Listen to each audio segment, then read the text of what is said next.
Hey guys, it's Lauren. I'm back with episode 4 of Beyond the Effects. Quick disclaimer before anything, I'm on a walk right now. I love going on hour-long walks every single day just to clear my mind. And I'm like, might as well chat with you guys while I walk. So if you're hearing all those background noises, it's literally just nature. This should double as ASMR. There are a lot of bugs hissing though. I don't know if that's just a New Jersey thing, but that can be really loud. So just bear with me. Sorry if the audio is bad, but it's just a really nice day out and I'm enjoying my little walk. So let's talk today. Okay, today's episode I feel like is gonna get a little bit personal because to talk about an editor running an account, we first need to talk about the person behind that account, right?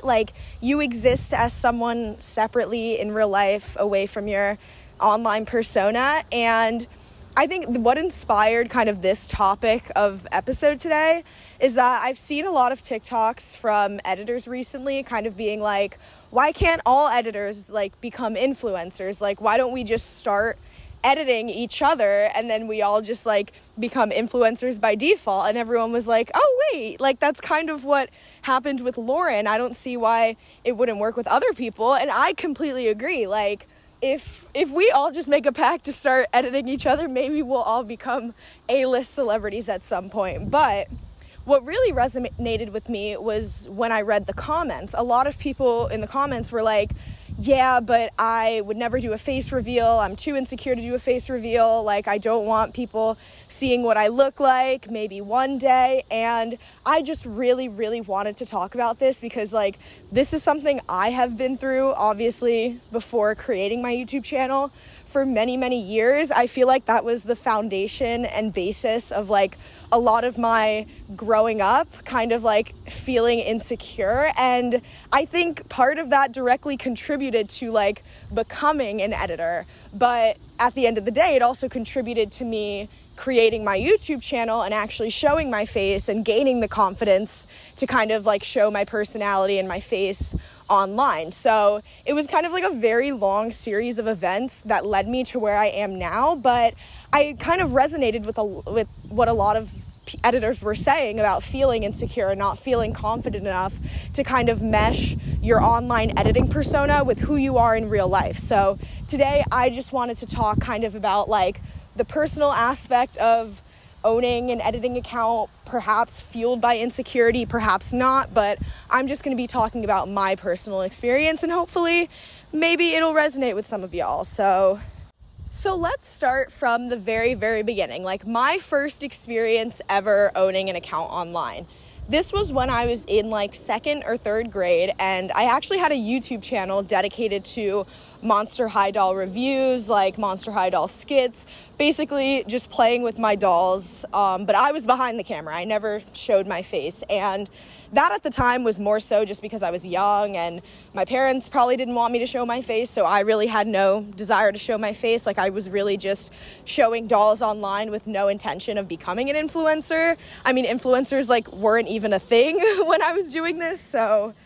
But yeah, I was super happy, super content doing what I was doing. And then I remember a couple months into me owning this YouTube account, sorry, there was a car that passed by. A couple months into me owning this account, I decided to do a different type of video where I actually go in person into the store, Toys R Us, Target, whatever it was. And I basically show people what kind of dolls are in stock, what my store has, and those videos got super, super popular, right? So I posted my first one of those ever, and mind you, most of my videos were getting between maybe 20 to 100 views, really no views at all. This one, however, that I posted at Toys R Us, it got about 8,000 views on YouTube. I think 8.7K views to be exact. And I was feeling so gassed up. I was like, oh my God, people are actually interested in what I have to say. But it actually went south very quickly. So in the actual video of me at Toys R Us, I was a kid. I had a little lisp. I spoke really fast. I still speak really fast now, but I was also in a toy store with a ton of dolls that I wanted, and I was super excited. So like I was speaking fast, the camera was super shaky, I was moving everything really quickly. Like it was just a very chaotic video, but like I was just a child having fun.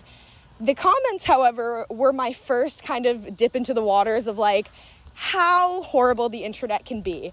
I had like grown people, like grown adults, you could tell from their profile, commenting under this video like, your voice is so annoying. You are not meant to be on YouTube with this voice. Like, you need to not be on YouTube. You are a child with an annoying voice. Just many, many variations of that. And it was as if like in that moment, like I like gained consciousness for the first time almost. Like not really, but it just made me aware of the fact that like when you do something that you love, and like even if you're happy doing it and you're totally satisfied, that's not going to be the case for everyone. There's always going to be someone who has something to say about you. And up until that point, I didn't have any exposure to that because my account wasn't seeing enough people to get hate. So after I saw that, like that was kind of a very pivotal experience in like how moving forward I started to view the internet and my interactions online. Like, not that I had any plan to eventually show my face on that YouTube channel, but at that point I was like, do I even want to speak on here anymore? Because I have grown people making fun of my voice. And I vividly remember, and this video is still up, I was so insecure after I got those comments about my voice that in my next video, I wrote out like on paper, like what I wanted to say, and basically just like showed that on camera instead of speaking. And what I wrote is, hey guys, sorry, like I can't speak in my videos for the next couple of weeks. I just got braces on and like my mouth really hurts. This was a lie. I did not get braces until like 5 years after that. But it was like, I didn't want to come forward and be like, hey, my feelings are really hurt and I don't want to do this anymore. So I was kind of just like, yeah, like I got braces on, like, so sorry to all my like 12 fans who can't hear my voice anymore. So moving forward from this first YouTube page and this first account, I had from a very young age, I had such a heightened sense of like, people are always going to give you a reason to be insecure. And there are some people who inherently like, they can hear other people's negative opinions and be like, I don't know you, it doesn't matter to me. I am the complete opposite of that, like completely other end of the spectrum. I'm a chronic people pleaser. I care what everyone thinks about me, even if I like, damn, that car was loud. Even if I don't know who you are, even if you're like scum of earth, I care about your opinion of me because I feel like oftentimes other people's opinion of you is just more objective than your own.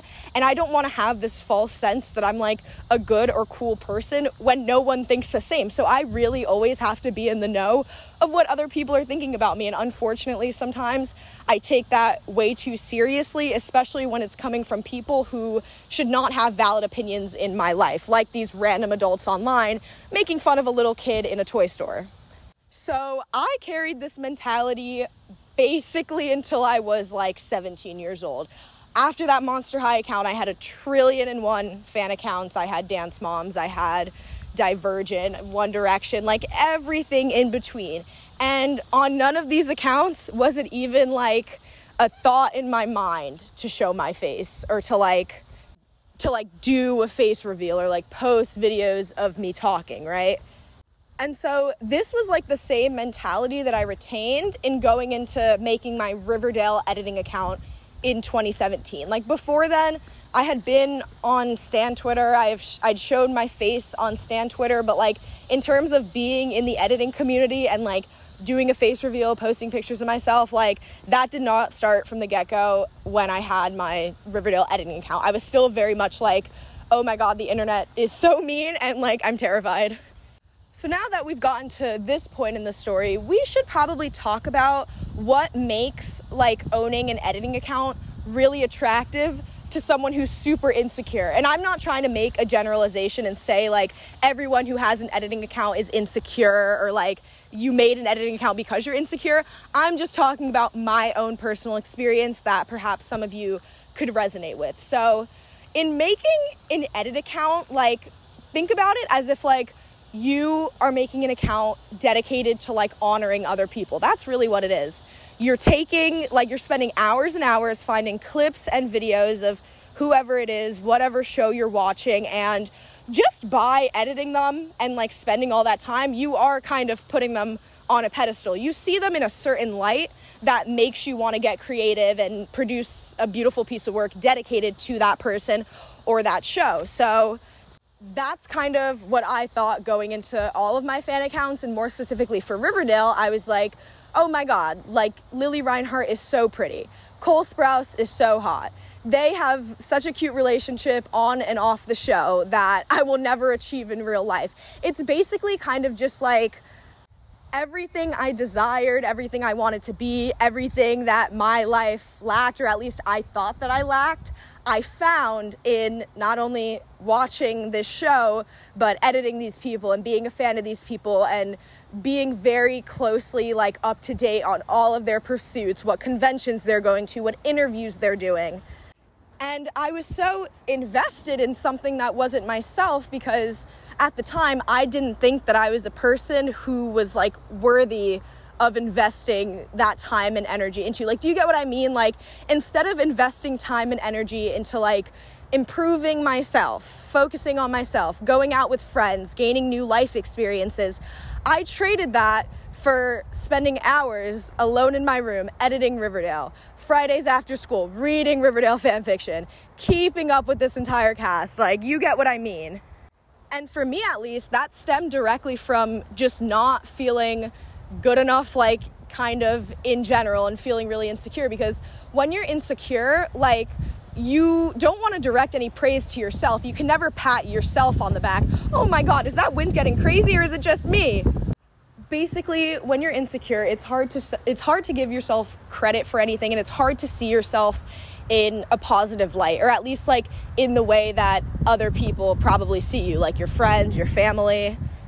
It's also like when you have an editing account for something and you like establish an editing persona that isn't necessarily linked to who you are in real life, to some degree, that is how other people online are going to see you. Like, if you're an editor, you don't have to share any personal information about yourself, your life, what you look like, if you don't want to, and people don't question it because your account is meant to be about the edits, not necessarily the editor. So in having this ability to kind of conceal your real life persona while simultaneously creating a new one online, you can essentially shape yourself to be anyone you want to be, any type of person, because there's no one to check you on it. These people don't know you in real life. And I feel like that's kind of how I went into making my Riverdale editing account. Not to say I was like completely fake or like used a fake name or anything like that, but I definitely acted in ways that I probably wouldn't act in real life to kind of like appeal to people I was trying to make friends with. Like, I kind of really just took advantage of the fact that in the editing community, again, people kind of perceive you and form their opinions of you based primarily on your edits, not necessarily who you are as a person in real life. So there's a lot of power there. Like, that's a very powerful thing to do, to be able to kind of reinvent yourself online. And I think that's a very strong pull factor to like a lot of young people who maybe they don't have a lot of friends in real life. They don't feel like they fit in anywhere, or, you know, they're really into a celebrity or show, but it doesn't seem like anyone else in their real personal life is kind of reciprocating that energy. So they want to look to a community of people online for that. And I don't think inherently there's any issue with that. Like, I've participated in far too many fandoms and owned way too many accounts to be criticizing that now. What I can criticize, however, is people getting too comfortable with this ability to kind of reinvent themselves online. They get so comfortable to the point where like they ignore kind of the root of the issue or how they feel about their real life circumstances. Like, for example, when I started my Riverdale editing account, my happiness and my mood was just based off of like how many views and likes and comments I would get on my Riverdale edits, or like what new Riverdale mutuals I would make. If something good or bad happened to me in real life, it's like it would almost be overshadowed by the fact that my internet personality was thriving or flopping. And like, I'm gonna be honest about it, I think this like negatively impacted a lot of my high school experience. Like, don't get me wrong, where I'm from, where I live, where I went to high school, like, that probably would have been bad regardless of if I had an editing account or not. Like, just not the place for me. I like college a lot better. But I will say, if I didn't have this account, like, that I constantly felt the need to keep up with all hours of the day, that I was like literally obsessed with, I feel like I could have had a better shot at socialization, making friends in real life, and just overall like feeling more confident to do very normal and basic things. Like, for me, I was so used to, like, again, like I mentioned, on the weekends, I'm not going out and going to friends' houses to party or whatever. Like, I'm staying home and editing, I'm staying home and reading, staying home and watching TV, like, whatever.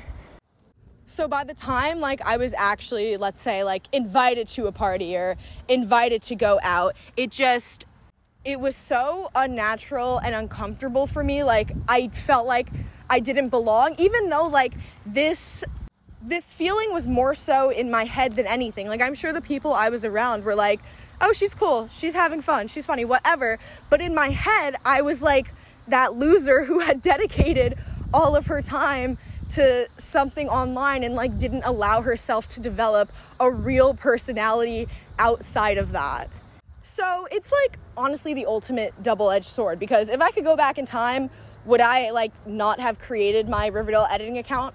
Absolutely not. Like, I would have rather not gone to high school at all than not have made my editing account, because it's opened so many doors for me, and honestly, it's helped me so much in my personal growth. But I can definitely also acknowledge the parts of it that probably hindered my growth and hindered the development of important personal relationships and just how connected and involved I was in my real life. And I'm just really glad all of that happened in high school, and now I can be very present and immersed in my actual life in college. Because again, not sure if I was missing out on much in high school, but that was important in the sense that even going into college, like after starting my YouTube page, I still held some of the same insecurities that I did when I was 14 years old running that editing account. So now let's talk about like where the whole switch up came. Now I'm Lauren who shows her face every single week, probably too much of it, show it every day on TikTok. Like, people comment on all sorts of things about me, my glasses, my hair, the way I speak. Like, people perceive me in such different ways all around the clock, both positive and negative. And if you told me this would be the case a few years ago, I would be like, you're crazy. No way in hell am I going to give that much of myself to such an open and uncontrollable space. But now here I am, and I can't imagine doing everything differently. I think the turning point for me was kind of humanizing the people I was connecting with online. And let me explain. When I first got the idea to start a YouTube page in 2019, I had already had 70,000 followers on Emo Who from Whoville. And I don't know what it was. I just had this preconceived notion that like people were just out to judge others, not necessarily me, but I was like, oh my God, the editing community, like, they're so intimidating, they're so this and that, and like, I feel like if I post a video, like, I'll just be classified as a tryhard, or people will just like make fun of me. So it was a really daunting situation to go into, because even though I didn't know these editors and these people like in real life personally, just based on the personas that they had fabricated like for themselves online on their editing accounts, I really thought I was just like going into shark-infested waters. And you guys know what I'm talking about. Like, the way people can reinvent themselves on their editing account, like, sometimes they're really nice, sometimes they make themselves the most miserable, intimidating people ever because they're very timid and afraid in real life, and they want to regain that power in their online persona. So to say that there are some like mean people in the editing community who definitely don't act that way in real life is a completely valid statement. So that's kind of where the fear stemmed from. But it was also that coupled with the fear of like being perceived by people I knew in real life and being judged by them, which that fear, honestly, I don't think ever goes away. But I just have to like reaffirm with myself in my mind, like, I'm still a girl boss. Like, I don't care if someone from high school is watching this and like cackling and whatever, like I'm still doing my thing and I love it. But yeah, there was just a lot of fear going into it. But when I did finally kind of build up the courage to film that first video, post it on my YouTube, it was just like a matter of doing that I realized, like, oh my God, all of this like delusion and hysteria and fear of judgment really is in my own head, because like the responses were just so positive, and more so than that, it made me kind of open my eyes and realize, like, wait, I think the editing community could actually benefit from like being more personal and like giving up more of ourselves, whether that relates to who we are as editors or like literally just as people completely separate from editing. And here was the very, very most important thing for me to realize, like, that kind of got me motivated to continue posting videos. It's a sentiment that you've probably heard before a million times, but you are your own worst critic. And I'm going to explain this to you in kind of like a food chainy type of way. So, for example, I edited Lily Reinhart because I thought she was perfect, gorgeous, beautiful, everything I wanted to be, right? Lily, however, probably watching herself on the show or watching clips that people edit, she probably doesn't feel that way when she's watching herself, because we're our own toughest critics. So it's like, I don't want to make any assumptions, but it's totally probable that like I edit a scene on Riverdale and I'm like, oh my God, Lily looks gorgeous. Lily could watch that same scene and be like, oh my God, I looked horrible, or oh my God, why did I do that? Why did I say that? So then we'll go further down the line.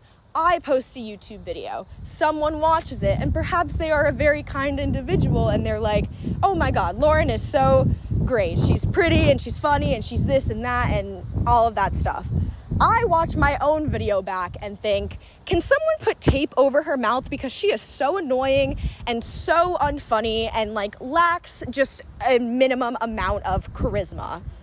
And this could go on forever and ever. The main point is that the way that you view yourself is just like, it's really hard to rely solely on that. It's very inaccurate because of the biases that you're inevitably going to have about yourself. So I think for me, being able to kind of almost step out of my body into the perspective of a third person who's watching my content, watching what I post online, it's really helped, because like, if anyone else online would post the stuff that I would post, I would not criticize them as roughly as I criticize myself. Like, that's just a fact. So it's like, it's still hard to have that third person perspective and be objective, because like at the end of the day, I'm always going to have my own brain. Like, I will always have this mind, but it's all about just being rational. I think all of us, we like to like overwork things in our mind. We like to aggrandize issues that probably are not as big to other people or just are not as big in general. So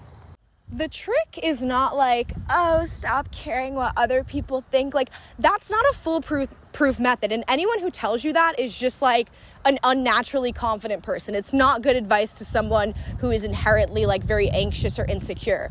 My advice would be to like try to make your opinion of yourself secondary to other people's opinions of you. And you might be thinking, Lauren, what if other people's opinions of me are worse than my own opinion of myself? That is going to be true in some cases, but think about how your mother looks at you. Think about how your best friend views you. Think about how the people who you value very greatly in your life, how they perceive you. That is a more accurate opinion than whatever monstrosity you might be creating in your own mind. And I think talking about all of this is very important, because when we think about the context of like being an editor and perhaps like posting a face reveal or like doing a live stream, like where you're showing that you're editing, the main worry that probably comes to mind is like, people are going to think like this is dumb. People are going to think I'm a tryhard. They might make fun of the way I look. They might like poke fun at anything they could poke fun at, because the internet is cruel and people will find an issue with anything. We know that. But even despite that, it's important to step out of your body and think about like what the average person might think of you doing these things. Because chances are, if you were to do something like that, like a face reveal or just show your face on your editing account, there's going to be someone else who is going to be very admired by the courage or bravery that it takes. Like, I think it's hard to see because the editing community is so spread out, but like from the interactions I've had with editors, it's like we almost all share one brain cell. Like, we think so similarly in ways that we don't even think is like possible. Like, it's easy to go online and say like, oh my God, I'm the only editor who doesn't want to show their face and is super insecure. You have people like Lauren and Vivian like showing their faces, whatever. We feel the exact same way as you. I mean, I don't want to speak for Vivian, but like, has Vivian ever probably been insecure in her life? Probably. So like, that's the generalization I'm trying to make. Even the people who seem the most self-assured and confident, like, we are just trying to fake it till we make it. And like, at the end of the day, I think any editor who owns a fan account, like, we just want to be able to express our love for something without receiving judgment in return, because at least fangirl culture in the real world, like the way that your friends might perceive it or your parents might perceive it, is just like, oh, you're going through a phase and you're like really oddly and unnaturally obsessed with something, and this is kind of weird. So you maybe don't want to burden them with that. You don't want to constantly talk about whatever show or person you're obsessed with. You'd rather just put all that online to people who don't know who you are in real life. That's something I can say like a good amount of editors are trying to achieve. So if we're all in that same headspace going into this online space with the objective of just showing our love for something, I think coming to that realization is what's going to help us kind of empathize with each other better. Like, whenever I post any TikTok video, 95% of the time, I go into it with the same fear and insecurity that I do like the first time I ever posted a face reveal ever. That feeling, at least for me personally, is never just gonna go away. It's just a matter of learning how to like look at it objectively and rationally and not let that feeling scare you into kind of just like aborting mission altogether. You get what I mean? I also just want to reiterate, like, I am a very strong believer in the fact, and at least for myself, that I'm a strong believer in the fact that, like, your actions online and what accounts you decide to make, what you decide to do, that is always going to be linked directly to what is going on in your personal life. Whether you're just stressed about what's going on in your personal life, you don't feel enough, you aren't doing well in school, friends or situation happening. It's just like, those are the real life catalysts that might motivate us to spend a lot of time online, try to make friends online. And I don't say that necessarily as a bad thing. I just wish there was a better balance, kind of just among like adolescents in general, of being able to resolve real life issues while also maintaining a healthy relationship with the internet. And this is a more general conversation. Like, it doesn't even need to pertain to editing accounts. It could pertain to like spam accounts, for example. Like, a lot of people make spam accounts with thousands of posts just to vent about what's going on in their life because they don't know if they can confide about this with anyone that they actually know in real life. So they're going to resort to kind of doing all of that online. Now, in terms of being in the editing community, I think a kind of way to cope with things going wrong in your personal life or feeling insecure is to idolize someone else. It's kind of like all of the things that you don't feel about yourself, like feeling talented, funny, worthy, all of those good things. People think that like by pouring that into another person, you almost fill that void within yourself. And listen, I'm not here to be anyone's therapist or say that like this is generally a truth. Again, all of this podcast is just my stream of consciousness. But you cannot achieve self-satisfaction or contentment with yourself through another person. Like, this is completely true. You can't achieve that even if it's your best friend, your significant other, let alone a celebrity who unfortunately does not know you exist. Now, stay with me though, because I'm not saying that it's unhealthy to rely on certain shows or celebrities to bring you happiness or make life a little better. Like, that's what we all do. When I'm having a bad day, I like to bump Ice Spice and imagine meeting her one day. What I don't think is healthy, however, is kind of ignoring all of these real life issues that you have in favor of supporting and uplifting another human being. I don't think that's fair to yourself, and that's what I did for so long, not caring about really myself or my social life and things like that, because I wanted to give as much praise to a ton of people who don't know I exist. And again, I'm not judging anyone for this because I was in that same boat. It's just, it feels like the easier option. Putting time and energy into standing someone is honestly so much easier than putting in the time, effort, and resources that you need to improve yourself, honestly. Self-improvement and finding confidence is it's not a linear journey. It's something that I'm still working on today, and it requires you to do a lot of introspection and ask yourself questions that you never wanted to ask yourself, and think about things that you were trying to ignore, again, by using this online void to fill that. But you know why this is not going to permanently solve your problem? Because there's always just going to be a new person, new show, new thing to obsess over and fill that void. They're all just serving the same purpose, but in a different font, I guess. The root of the issue is still going to be there, though. If it's an issue in your personal life and you're hopping from fandom and fandom to show to try to ease that pain, the root of the issue is still going to be there. And now you might be wondering, well, Lauren, how do I fix the root of the issue? You have to address it. And this was something that I was kind of hit with really, really hardly, not even upon first starting my YouTube channel, but more so once I got to college.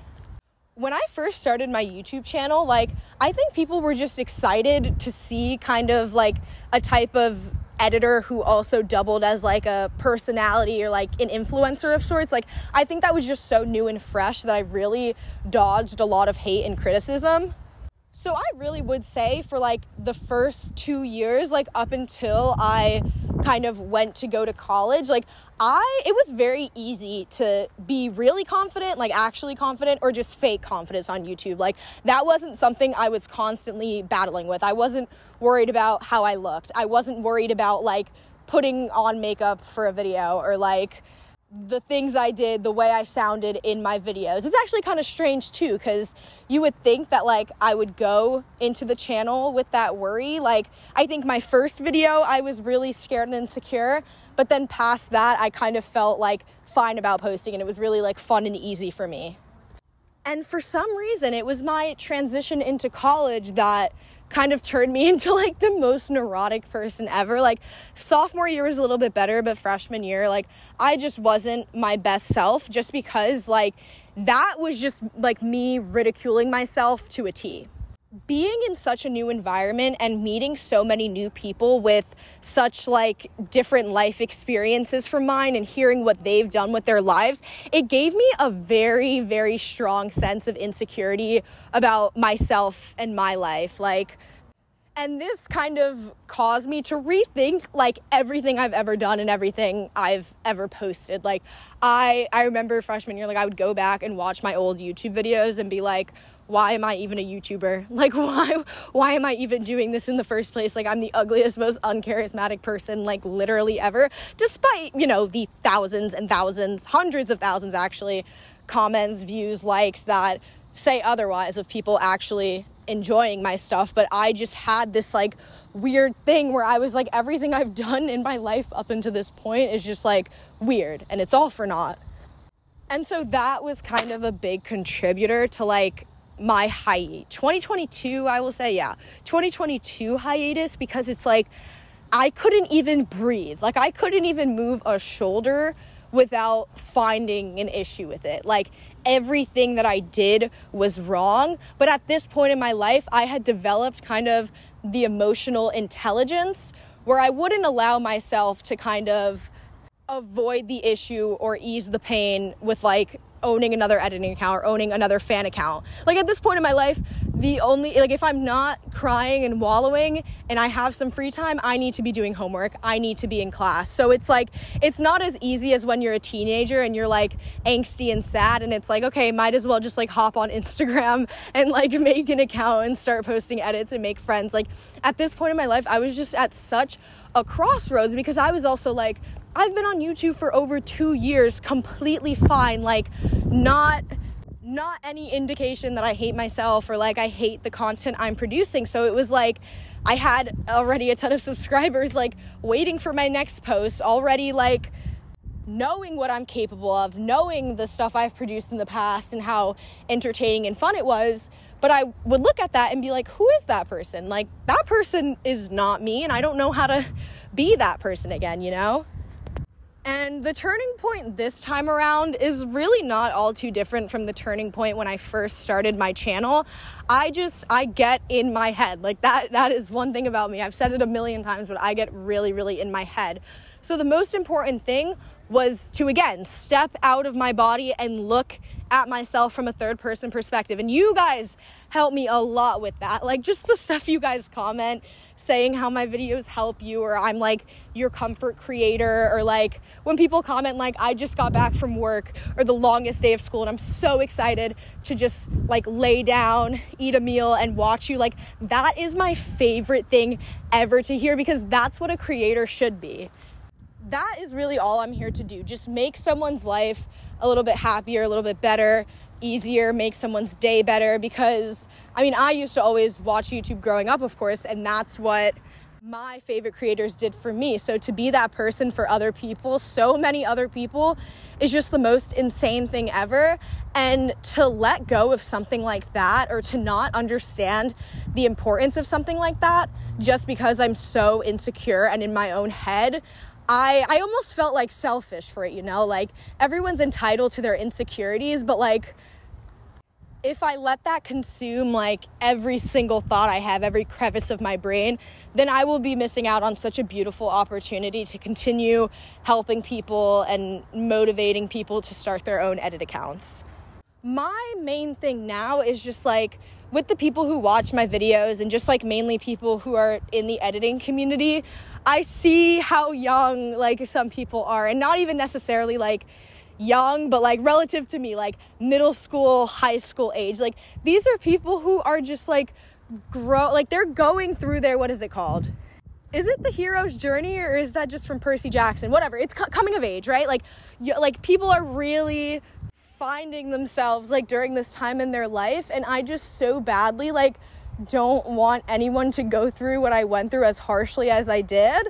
I know some people might be thinking, Lauren, I want to go through what you went through because I want to be in the position you are now, but it's like, I don't think you should compromise like your real life contentment and your real life happiness by kind of completely and entirely finding solace in an online environment. Like, you need to be able to enjoy your actual life before you can enjoy like an online community. And it's easier said than done.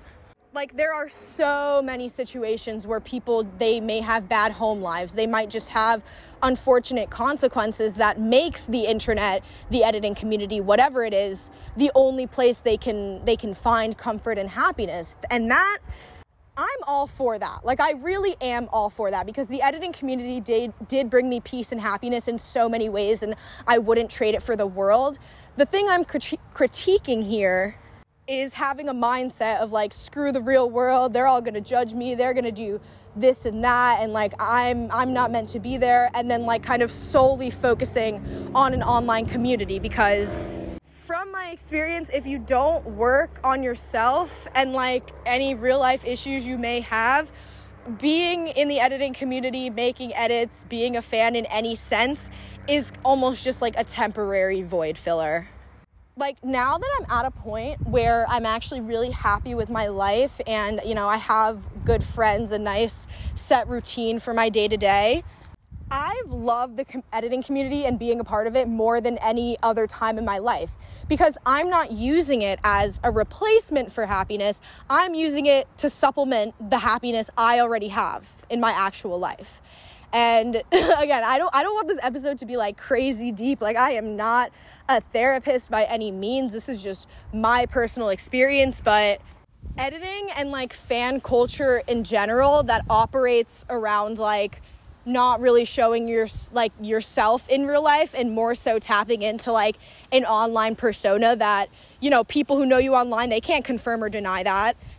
I think the infrastructure of that, it preys directly on people who have issues going on in real life, who are insecure, who don't feel like they're enough. Like, the idea of being able to completely reinvent yourself, is so attractive to someone going through those things. And in many cases, it just has the potential to exploit that sadness. It's like, oh my God, you're sad about your real life and you have no friends. You know what would make you happier?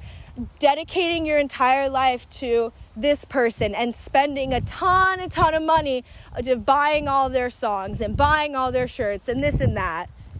And just to reiterate, I'm not shaming anyone for this. I do all of these things, but I don't find it healthy for this to be the case if you're resorting to doing these things because you don't know how to go about improving your life or improving yourself.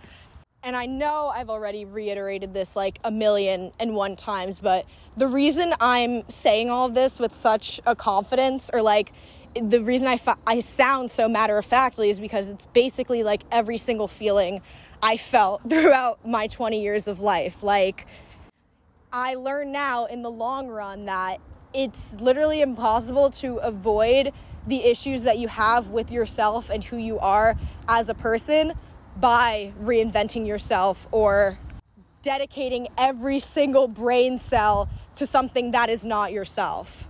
I think it's also important to note that, like, escapism takes many forms. Also, I just came inside for this portion. If the audio quality sounds better, I don't know if there's a difference. But there are many things that people do to escape the reality of their day-to-day lives, like many hobbies. But what's interesting about editing as a form of escapism specifically is that it directly relies on kind of idolizing other people. So not only are you trying to perhaps escape something going on in your real life, but you're doing that by perhaps neglecting yourself and idolizing someone else, which is why I think the dynamic of it is much more interesting than perhaps other hobbies, but also potentially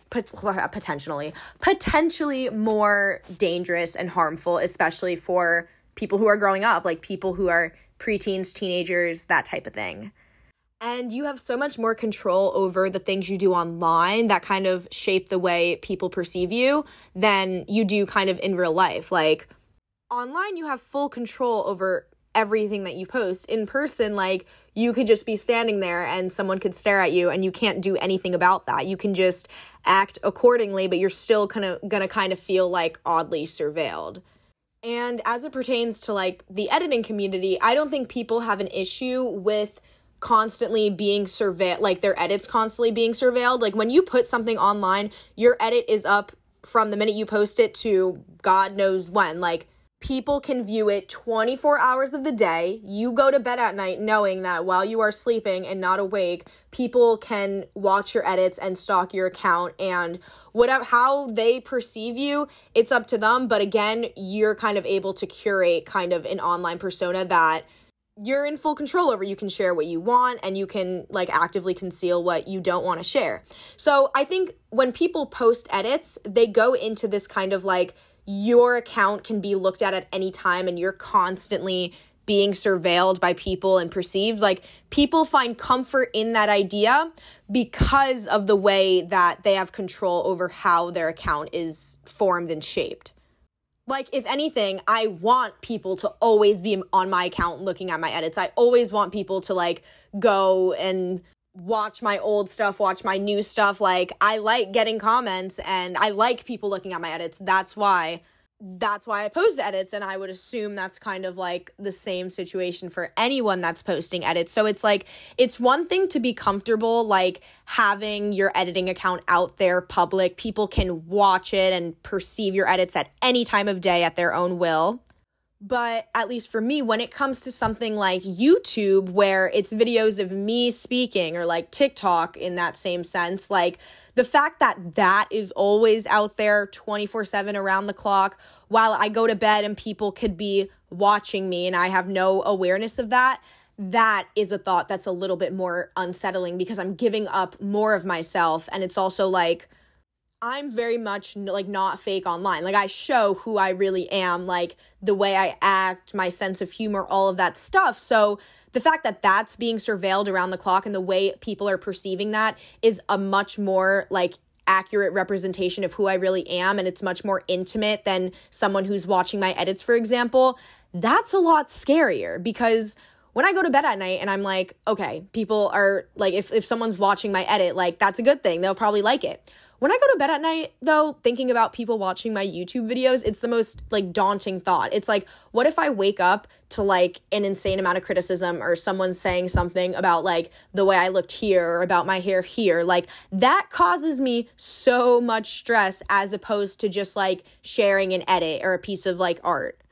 Like having my YouTube videos publicly published for anyone to see, that's like a level of surveillance that is way bigger than even like my day-to-day life. Like the amount of people who watch my videos on a day-to-day basis versus the amount of people who see me on a day-to-day basis, like strangers, it's like a huge, huge difference. And like, I understand how doing something like this like would be so scary for a lot of people. Like it's literally scary for me, and I'm actively doing it.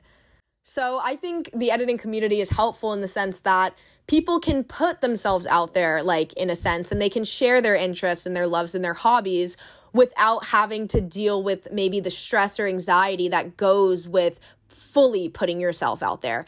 And again, that's something I fully support. I was like that up until I was a YouTuber. And like, I will admit, I love being a YouTuber. I would not do anything differently, but it's a lot more peaceful and calming to kind of just be known as like Emo Who from Whoville, like an editor, than it is to be known as Lauren. Like having myself out there, obviously it gives me more anxiety and can be more stressful than when I just posted edits. But it's, again, not something that I regret, because in like kind of transitioning into this space where I am putting more of myself out there, I've just gained confidence and grown more as a person and been able to be less stressed and insecure about kind of trivial things, if that makes sense.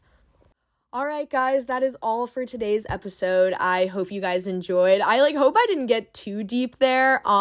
It's just a lot of the positive feedback I've gotten on previous podcasts is just a lot of praise for talking about the things that like are kind of either taboo or just unspoken about in the editing community, like more so personal things, because everyone who watches my videos, everyone who's listening to this podcast, you have a mind, you are a person outside of just the edits that you post. And I think it's important to have these conversations because I feel like, again, it has the potential of resonating with a lot of people. So I really would love to actually hear your guys's like more in-depth thoughts on this episode. You guys are so awesome at leaving comments. Like I love just going through them and like seeing how much I can relate to all of you. Like it is a really, really comforting thing. So I really do love when you guys comment on these. So please let me know your thoughts, whether you agree with me or not. What's your personal experience with this? Like maybe you're literally just an editor who edits because editing is fun and your life is fine and you have none of this like inner turmoil that I've expressed over the course of this episode. But even if that's the case, there's nothing wrong with that. I just want to know like more about what's going on with you guys and how you approach editing. All right, guys, I really, really hope you enjoyed this episode, and please look forward to the next. All right, I hope you have a great day or night wherever you are, and bye.